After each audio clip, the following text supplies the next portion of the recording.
పరమ గురువులైన master CVV గారి పాదార విందములకు నమస్కారములు. వృత్తరహిత తారక రాజయోగము లేదా న్యూ యోగా లేదా సత్యయోగం అని కూడా అంటారు. ఈ యోగాన్ని ఎందుకు చేయాలి? సాధారణంగా మన సామాన్య జనులు ఏది ఒక వ్రతము కానీ ఒక పూజ కానీ లేదా ఇంకొకటి చేయాలంటే వారి అడిగే ప్రశ్న ఏమంటే, దీన్ని చేయడం వలన నాకేమి లాభము లేదా మాకేమి జరుగును? దీన్ని ఫలశ్రుతి అంటాం. సాధారణంగా ఏ శ్లోకాలు కానీ ఏదైనా చదివినప్పుడు లాస్ట్కు అదంతా అయిన తర్వాత ఫలశ్రుతి అని ఉంటుంది. అంటే దీన్ని చేస్తే ఇది వస్తుంది, ఇది చేస్తే ఇది వస్తుంది, ఫలానాది అని అన్నీ వస్తుంటాయి. మరి బిగినింగ్ అంటే కొత్తగా ఈ యోగాన్ని నేర్చుకోవాలి అని ఎవరైనా వస్తే సాధారణంగా దీన్ని చేయడం వల్ల మాకేం ఉపయోగము, మాకేం వస్తుంది అని ప్రశ్న వేస్తూ ఉంటారు. సో అలాంటప్పుడు దాని గురించి మనం ఎందుకు ఈ యోగా చేయాలి, ఏమొస్తుంది అనే దాన్ని కూడా కొద్దిగా తెలుసుకుందాం. మాస్టర్ గారు చెప్పిండేది అతి ముఖ్యంగా అంటే, అందరికీ అమరత్వం, అందరికీ బ్రహ్మత్వం అని అన్నారు.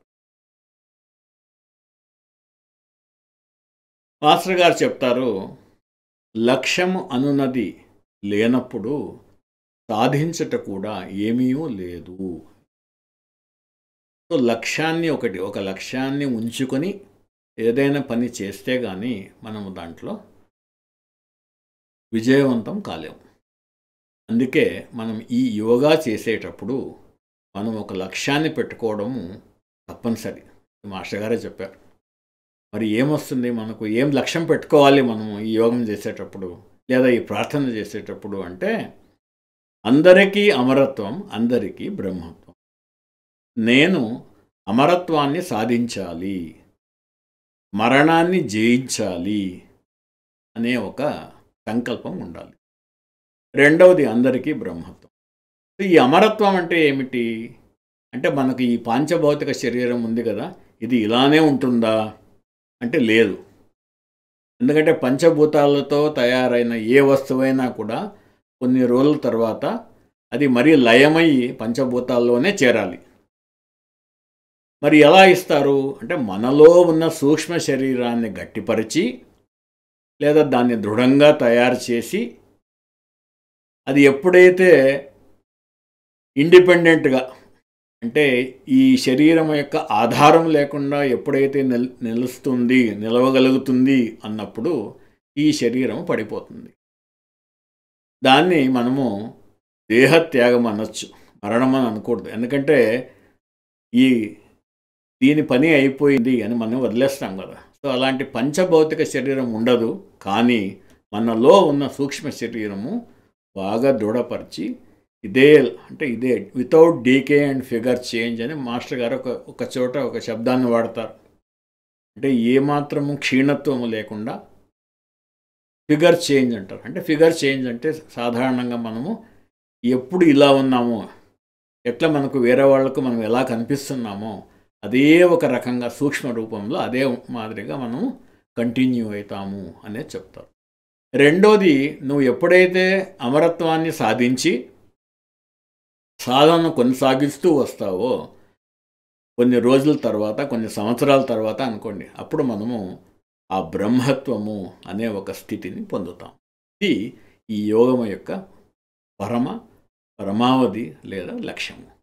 సో ఇది సాధన చేసే ప్రతి ఒక్క మాస్టర్ యోగ సాధకుడు దీన్ని మనసులో పెట్టుకోవాలి. ఈ ఒక సంకల్పం ఉండాలన్నమాట. మరి రెండోది, ఇది ఒక్కొక్క వ్యక్తిగతంగా చేసే యోగము కాదు. అందరూ ఏమనుకుంటారంటే, నేను వ్యక్తిగతంగా కూర్చొని చేసి సాధన నాకే వస్తుంది, నాకే అంతా డెవలప్మెంట్ అవుతుంది అనే ఉద్దేశం ఉండకూడదు. ఎందుకంటే ఇది సమిష్టి యోగం. వ్యక్తిగతంగా కొంతవరకు డెవలప్మెంట్ వచ్చినా కూడా అందరూ కలిసి చేసే సాధన. అంటే ఇప్పుడు ప్రతి దేశాల్లో చాలా బృందాలున్నాయి. అందరూ కలిసి చేస్తే ఇది అందరికీ బెనిఫిట్ వస్తుంది కానీ ఒక్కరికే ఇండివిజువల్‌గా రాదు అనేది మాస్టర్ గారు చెప్పారు. ఇది సమష్టి యోగము, వ్యక్తిగతం కాదు. రెండోది ఇంకొకటి ఏం బెనిఫిట్ మనకు అంటే, మనం చేసే సాధన ద్వారా మాస్టర్ గారి నామాన్ని ఉచ్చరించిన తర్వాత మనకు ఆ ప్లెంటీ ఆఫ్ ప్రాణ అనేది ఆది బ్రహ్మం నుంచి మనకు నేరుగా వచ్చి మన శరీరంలోకి లేదా మన సూక్ష్మ శరీరంలోకి ప్రవేశిస్తుంది. దీనివలన ఈ ప్లెంటీ ఆఫ్ ప్రాణ అంటే మనకు ఎంత కావాలనో అంతకన్నా ఎక్కువ రావడం వలన మన దేహంలో అంటే భౌతిక శరీరం కావచ్చు, సూక్ష్మ శరీరం కావచ్చు, ఇందులో మనకు రెక్టిఫికేషన్స్ జరుగుతాయి. ఎప్పుడైతే రెక్టిఫికేషన్స్ జరుగుతాయో మన ఆరోగ్యము బాగా సుధారిస్తుంది. అంటే బాగా మంచి ఇంప్రూవ్మెంట్ అండి. అనారోగ్యంతో ఉండేవాడు ఈ యోగాన్ని ప్రారంభించిన తర్వాత ఒక ప్రథమ దశల్లో వానికి ఆరోగ్యము చాలా బాగా కుదురుకుంటుంది. ఇది ఇంకొక బెనిఫిట్. రెండోది అందరికీ అంటే సర్వమానవాళికి కర్మరాహిత్యము, జన్మరాహిత్యము చేస్తానని అన్నారు మాస్టర్. ఎప్పుడైతే మనం ఈ యోగాలో ఉండి కర్మాన్ని న్యూట్రలైజ్ చేస్తూ వెళ్తామో అప్పుడు ఈ కర్మం లేకుండా అయినప్పుడు కర్మ ఎప్పుడైతే పూర్తిగా శూన్యమవుతుందో అప్పుడు మళ్ళీ మనము ఇంకొక జన్మ తీసుకునే అవసరం అంటూ ఉండదు. కాబట్టి దాన్ని కర్మరాహిత్యము, దాని ద్వారా జన్మరాహిత్యము అవుతుంది. ఇది ఇంకొక బెనిఫిట్. రెండోది అతి ముఖ్యంగా ఇంకొక ఇంపార్టెంట్ పాయింట్ మనం ఎట్లా ఈ గ్రూప్ ప్రేయర్స్ అనేవి ఎందుకు చేసుకోవాలి, నలుగురితో కలిసి ఎందుకు ప్రార్థన చేసుకోవాలి, నా ఇంట్లో నేనే చేసుకోవచ్చు కదా, అక్కడికి ఎందుకు పోవాలి అనే ఉద్దేశం ఉండే వాళ్ళకి ఒక చిన్న హింట్ అనమాట ఇది. మాస్టర్ గారు ఏమన్నారంటే, వీలు ఉన్నప్పుడంతా నువ్వు ఒక బృంద ప్రార్థన చేసుకో అని అన్నారు. ఎందుకు అని అన్నప్పుడు మనకు ప్రార్థనా సమయంలో ఈ ప్లెంటీ ఆఫ్ ప్రాణ లేదా మాస్టర్స్ ఎనర్జీ మనకు వచ్చినప్పుడు ఎంతమంది ప్రార్థనలో కూర్చున్నారో అంతమందికి ఈ ప్రాణశక్తి అందరికీ ఒక ఈక్వల్గా అందరికీ సమానంగా పంచబడుతుంది. ఉదాహరణకు మనం కొత్తగా యోగం చేరామనుకోండి, మనకి ఇంకా అంత కుదురు ఉండదు. కానీ మనం ఒక సీనియర్ సాధకుల ద్వారా లేదా బాగా శ్రద్ధాభక్తులతో చేసే సాధకులతో పాటు మనము ప్రార్థన కూర్చున్నామనుకోండి, వాళ్లకు ఆ ప్లెంటీ ఆఫ్ ప్రాణ అనేది చాలా వస్తుంది, ఒక ధారగా వస్తూ ఉంటుంది. అలాంటప్పుడు ఏమవుతుందంటే వాళ్లకు వచ్చిన ఎక్కువ ప్రాణశక్తి మనకు కూడా కొంతవరకు సులభంగా అందుతుంది, సమానంగా కూడా అందుతుంది. సో దీనివల్ల ఏమవుతుందంటే మనము ప్రేయర్లు అంటే గ్రూప్లో కూర్చొని ప్రేయర్ చేయడం వలన మన శక్తి మీరి మనకు ఈ ప్లెంటీ ఆఫ్ ప్రాణ అనేది వస్తుంది. అంటే మన ప్రయత్నం తక్కువ ఉండొచ్చు కానీ ఫలితం కూడా ఎక్కువ ఉంటుంది. ఇది ఇంకొక అడ్వాంటేజ్. గ్రూప్ ప్రేయర్ వల్ల ఒక సదుపాయం ఏమంటే, మాస్టర్ గారు చెప్తున్నారు కదా, ఐ విల్ న్యూట్రలైజ్ యువర్ కర్మ అని అన్నారు. ఎవరెవరు ఎంత కర్మ తీసుకొచ్చారో ఎవరికి తెలియదు. కాబట్టి మన కర్మ న్యూట్రలైజ్ కావాలి అన్నప్పుడు మనం ప్రార్థనలు చేస్తాం. అది మాస్టర్ గారు చెప్పారు. మనము గ్రూప్ ప్రేయర్లో లేదా బృంద ప్రార్థనలో కూర్చున్నప్పుడు మాస్టర్ గారు ఏం చేస్తారంటే, మన కర్మను లేదా ఇతరుల కర్మను అదంతా తీసుకొని వర్కింగ్స్ చేసేటప్పుడు దాన్ని సమానంగా అందరికీ పంచుతారు. ఎప్పుడైతే సమానంగా పంచబడుతుందో మన కర్మ అతి త్వరితగతిలో ఇది న్యూట్రలైజ్ అవ్వడానికి అవకాశం ఉంటుంది. కాబట్టి బృంద ప్రార్థన చాలా ముఖ్యము. ఉదాహరణకు ఎందుకు ఇట్లా అవుతుంది అంటే, ఉదాహరణ మనకు ₹1,00,000 అప్పు ఉందనుకోండి, నువ్వు ఒక్కడివే కడితే ₹1,00,000 తప్పనిసరి కట్టాలి. ఉదాహరణకు మీ స్నేహితులు 10 మంది వచ్చి మేము కూడా పంచుకుంటాము అంటే ఒక్కొక్కరికి 10,000 వస్తుంది. కాబట్టి 10,000 ఏమంటే బరువు తగ్గింది. సో నీతో పాటు 10 మంది వచ్చి నీకు సహాయం చేస్తున్నారు. అదే 100 మంది వచ్చారనుకోండి, కేవలం ₹1,000, అప్పుడు నువ్వు ₹1,000 కట్టావనుకో, నీకు ₹1,00,000 అప్పు తీరిపోతుంది. ఇట్లా మాస్టర్ సివి గారు బృంద ప్రార్థనలో అందరి కర్మ బయటకు తీసుకొచ్చి వర్కింగ్స్ చేస్తూ అందరికీ దాన్ని సమానంగా పంచుతూ ఆ కర్మరాహిత్యాన్ని ఈ విధంగా చేస్తారు. అందుకే మనకు వీలున్నప్పుడల్లా కనీసం 7 మంది కన్నా ఎక్కువ ఉన్నదాన్ని మనం గ్రూప్ అంటాం. హయ్యర్ మాస్టర్స్ చెప్తారు, if more than 7 are present it is a group prayer. కనీసం 7 మంది కన్నా ఎక్కువ ఉన్న సందర్భాల్లో మనము ప్రార్థన చేసుకుంటూ ఉండాలి. రెండోది, దానివల్ల తర్వాత అక్కడక్కడ కొన్ని కార్యక్రమాలు జరుగుతూ ఉంటాయి. ఈ లోటస్ కాంగ్రిగేషన్ అని, తర్వాత గురు పూజలని, లేదా ఇట్లా ఏదో ఒక కాంగ్రిగేషన్స్ జరిగినప్పుడు సాధారణంగా అక్కడ సంఖ్య చాలా పెద్దగా ఉంటుంది. 800, 1000 మంది ఇట్లా కూడా ఉంటారు. అలాంటప్పుడు మనము ఒక అవకాశాన్ని తీసుకొని అక్కడ పోయి కూర్చొని ప్రార్థన చేయడం వల్ల మనకు చాలా బెనిఫిట్ వస్తుంది. ఎందుకంటే ఏదే ఒక గ్రూప్లో పోయినప్పుడు అక్కడ బాగా సాధన చేసి చాలా మంచి అనుభవం ఉన్న, రెండోది సాధనలో చాలా పెద్ద స్థాయిలో ఉండే సాధకులు ఉంటారు. సో అలాంటి వారితో మనము ప్రార్థన చేయడం వల్ల మనకు కూడా ఆ ప్లెంటీ ఆఫ్ ప్రాణ అనేది, మాస్టర్ గారి ఎనర్జీ అనేది చాలా ఎక్కువ మోతాదులో వస్తుంది. కాబట్టి మనం అలాంటి కాంగ్రిగేషన్స్ కానీ ఒక గ్రూప్ ప్రేయర్స్ కానీ అటెండ్ చేయడము చాలా మంచిదన్నమాట. కొంతమంది అడుగుతారు, నేను దీక్ష తీసుకుంటాను, ప్రార్థన చేస్తూ ఉంటాను, ఆకస్మికంగా నేను మరణిస్తే మళ్ళీ ఏమవుతుంది? దీనికి మాస్టర్ గారు చెప్తారు, ఇక్కడ లాస్ ఆఫ్ కాన్షియస్నెస్ అంటే ఈ కంటిన్యూటీ ఆఫ్ కాన్షియస్నెస్ ఉంటుంది. కాబట్టి నువ్వు ఎన్ని సంవత్సరాలు నా సాధన లేదా నా యోగాన్ని చేసావో అన్ని సంవత్సరాలు నీ అకౌంట్లో అలానే ఉంచి ఇంకొక జన్మలో దాన్ని అలానే కంటిన్యూ చేస్తాను, కానీ నువ్వు మరీ కొత్తగా చేసే నెసెసిటీ లేదు. అది ఆ ప్రక్రియ కంటిన్యూస్గా కొనసాగుతుంది అని చెప్తారు.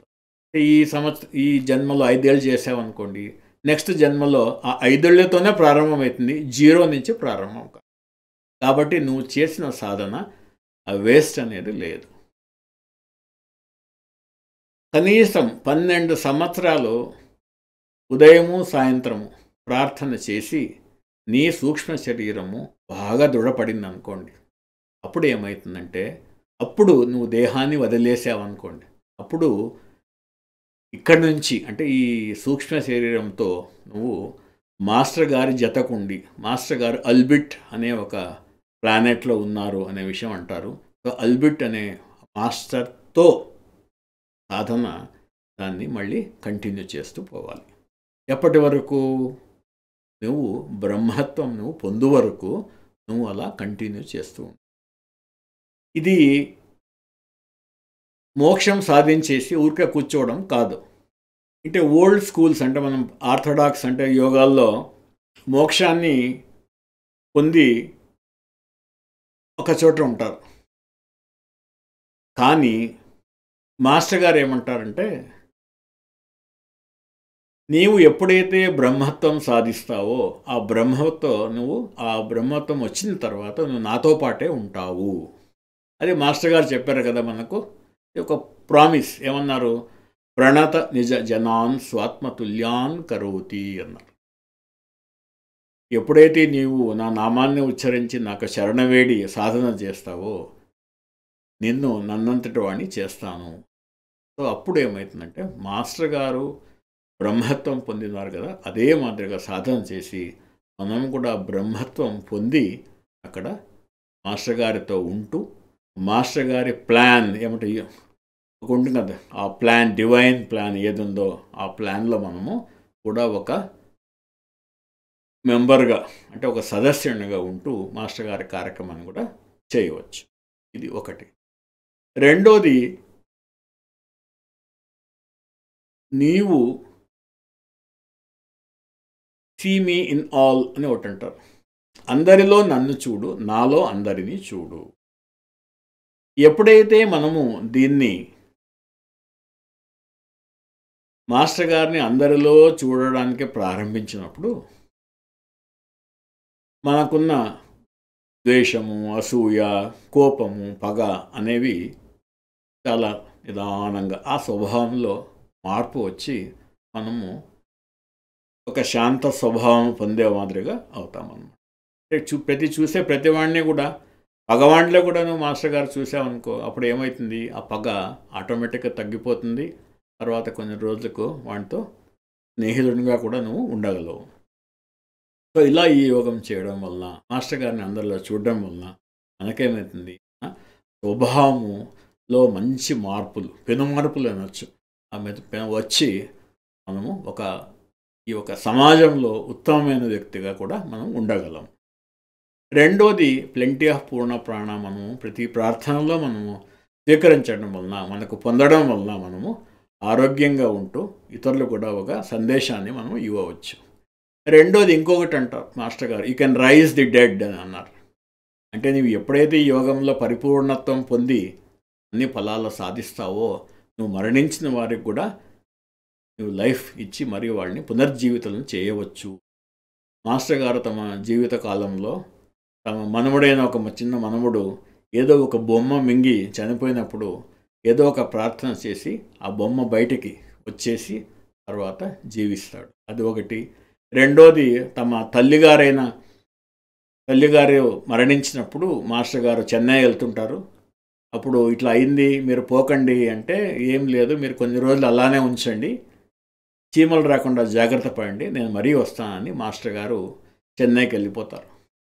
తర్వాత మాస్టర్ గారు కొన్ని రోజుల తర్వాత, అదేదో 12 రోజుల్లో 16 రోజులు అంటారు, దాని తర్వాత వచ్చి మాస్టర్ గారు నేరుగా అంటే చెన్నై నుంచి వచ్చి కాళ్ళు కడుక్కొని ఆ శవం ముందు కూర్చొని ప్రార్థన చేస్తే మరి జీవితం వచ్చి మరి కనీసం 3 సంవత్సరాలు కూడా ఉంటుంది. అలాగే మనం వేటూరి ప్రభాకర్ శాస్త్రి జీవితంలో ఒకటి చూస్తాం. వేటూరి ప్రభాకర్ శాస్త్రి చెన్నైలో ఉన్నప్పుడు ఎవరో ఒక సాధకుడు, అంటే మన యోగా ఫ్రెండ్ చనిపోతారనమాట. ఏదో ఒక ప్రాబ్లం వచ్చి, ఏదో హెల్త్ ఇష్యూ వచ్చి చనిపోయినప్పుడు ఆయన్ని అక్కడ తిరుపతి ప్రభుత్వ ఆసుపత్రిలో మార్చేరులో పెట్టింటారు. అప్పుడు విపిఎస్ గారికి ఈ విషయం తెలుస్తుంది. హుటాహుటిన ఆయన వస్తాడు. వచ్చినప్పుడు ఇట్లా అయిపోయిందండి, ఇట్లా పోయినారు అంటే, ఆయన విపిఎస్ గారు లేదు చూద్దాం పదా అని దగ్గర పోయి చూసి తర్వాత ఒక చిన్న గ్లూకోజ్ ప్యాకెట్ తెప్పిస్తారు, పొడి గ్లూకోజ్ ప్యాకెట్ తెప్పించి నీళ్ళల్లో కలిపి బలవంతంగా నోరు తీసి కొద్ది వేసేటప్పటికి కొంతసేపటి తర్వాత చనిపోయిన వ్యక్తి మరి పునర్జీవితుడు అవుతాడు. సో ఇలాంటి సందర్భాలు మన వేటూరి ప్రభాకర్ శాస్త్రి గారి జీవితంలో, మాస్టర్ ఎంఎన్ గారి జీవితంలో, తర్వాత కొత్త రామకోటయ్య తాతగారి జీవితంలో కూడా మనం చాలా చూసాం. ఇది కూడా మనకు ఈ యోగా వల్ల సాధించిన వాళ్ళే వీళ్ళంతా. ఇక్కడ ఇంకొకటి ఏమంటే న్యూ యోగా అన్నది. ఎందుకు న్యూ యోగా అంటే, నీ శరీరంలో జరిగే ప్రతి మార్పు, నీ యోగ ప్రార్థనలో చేసేటప్పుడు నీకు వచ్చే ప్రతి విషయం కూడా నీకు తెలుస్తూ ఉంటుంది. ఏదో ఒక ప్రజ్ఞ లేని స్థితిలో కొన్ని జరుగుతూ ఉంటాయి. అలా కాకుండా యోగ ప్రక్రియలో జరిగే ప్రతి విషయం కూడా నీవు కాన్షియస్గా ఉంటాయి కాబట్టి నీకు తెలుస్తుంది. ఒక మగతగా ఉన్నప్పుడు జరిగే ప్రక్రియ కాదు ఇది. సో నువ్వు సంపూర్ణ జాగ్రత్త అవస్థలో ఉన్నప్పుడు జరిగే ప్రక్రియ ఈ యోగంలో. అది మనకు చాలా కొత్త యోగము. రెండోది ఈ కుండలిని శక్తి అంటాం. కుండలిని వచ్చి వేరే యోగాలు ఏం చెప్తారంటే మూలాధారం నుంచి సహస్రానికి పోతుంది అంటారు. ఇక్కడ మాస్టర్ గారి అనుగ్రహం సహస్రారం నుంచి, లేదా మాస్టర్ గారి ఎనర్జీ లేదా ప్లెంటీ ఆఫ్ ప్రాణ సహస్రారం నుంచి ప్రారంభించి అది కింద వరకు చొచ్చుకొని పోయి తర్వాత కింద నుంచి మూలాధారం రెండో కలిసి మధ్య ఒక చోట అవి సంధి అవుతాయి అన్నమాట. అదే యోగం అంటాం. అందుకే మాస్టర్ గారు దాన్ని మీట్ సెంటర్స్ అన్నారు. ఇది వేరే యోగాల కన్నా చాలా ప్రత్యేకంగా ఉండేది నూతనత్వం. ఇది నూతన యోగం. సో ఇది మన భృక్తరహిత తారక రాజయోగము. శ్రద్ధగా భక్తితో కనీసం 12 సంవత్సరాలు ఏ అంతరాయం లేకుండా ఎప్పుడైతే మనకు ఇలాంటి యోగము జరుగుతూ ఉంటుందో అప్పుడు మనకు రెండోది మాస్టర్ గారు ఏమన్నారంటే దశ పూర్వేషాం దశ పరేషాం అని అన్నారు. ఇంకొక వర్డ్ అన్నమాట. నీవు ఎప్పుడైతే ఈ యోగాన్ని చేయడానికి ప్రారంభిస్తావో, ఈ యోగంలో ఒక స్థాయికి వస్తావో, ఎప్పుడైతే నువ్వు తరిస్తావో అప్పుడు నీకు అటు 10 తరాలు ఇటు 10 తరాలు కూడా అంటే నువ్వు చేసిన ఈ సాధన ద్వారా వచ్చిన పుణ్యాన్ని వాళ్ళు కూడా పొందుతారు. అంటే తాతలు ముత్తాతలు వాళ్ళు ఇక్కడ నీకు నీ కొడుకు మనుమడు మునిమనుమడు ఇట్లా అటు 10 తరాలు ఇటు 10 తరాలు ఈ ఒక లిబరేషన్ అంటే మోక్షత్వము పొందుతారు, ముక్తి అంటారు. సో దీన్ని పొందడానికి ఈ యోగం ద్వారా సాధ్యం ఉంది. రెండోది 15 నవంబర్లో మాస్టర్ గారు తమ సొంత డైరీలో ఇలా రాశారు: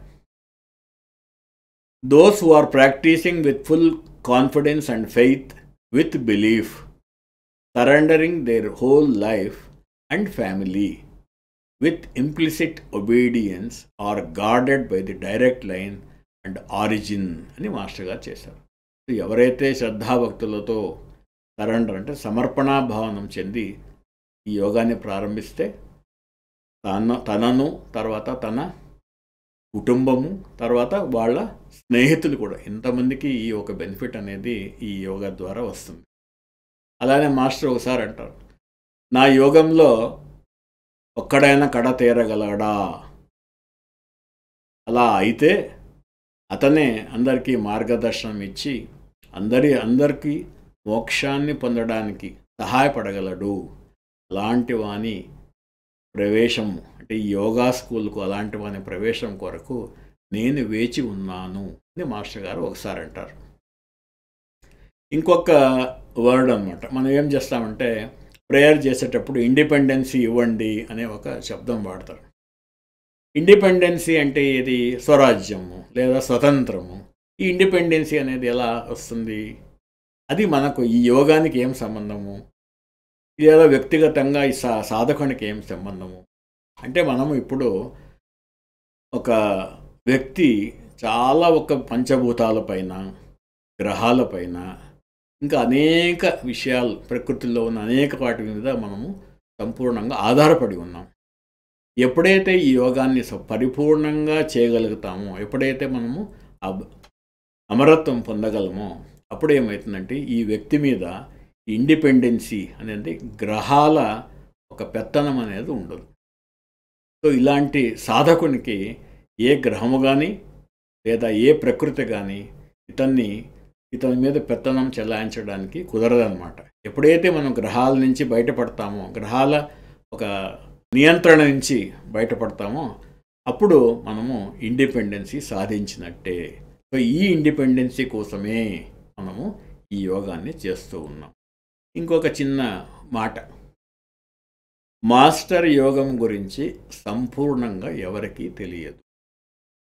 ఎవరెవరికి తెలిసినట్టుగా వాళ్ళ అవగాహన బట్టి మాస్టర్ గారి యోగం గురించి చెప్తూ ఉంటారు. ఇది ఎలా అంటే, ఏదో ఒక సబ్జెక్ట్లో పిహెచ్డి చేసి ఒక పెద్ద థీసిస్ని 1000 పేజీల బుక్ని తయారు చేసి పెట్టింటారు. ఏదో ఎల్కేజీనో యూకేజీ చదివే పిల్లోడు ఆ పుస్తకాన్ని తిప్పి అర్థం చేసుకోవడానికి ప్రయత్నిస్తూ ఎలా ఉంటుందో మనం కూడా ఈ యోగాన్ని సంపూర్ణంగా తెలుసుకోలేము. అలా తెలుసుకోవాలి అంటే, మనకు అంతో ఇంతో ఈ యోగం గురించి తెలియాలంటే మనకు తప్పనిసరిగా మాస్టర్ సివివి అనుగ్రహము ఉండాలి. అప్పుడే మనము దీన్ని అర్థం చేసుకోగలము. అలాంటి అనుగ్రహాన్ని ఆయనే ప్రసాదించాలని కోరుకుంటూ నమస్కారం.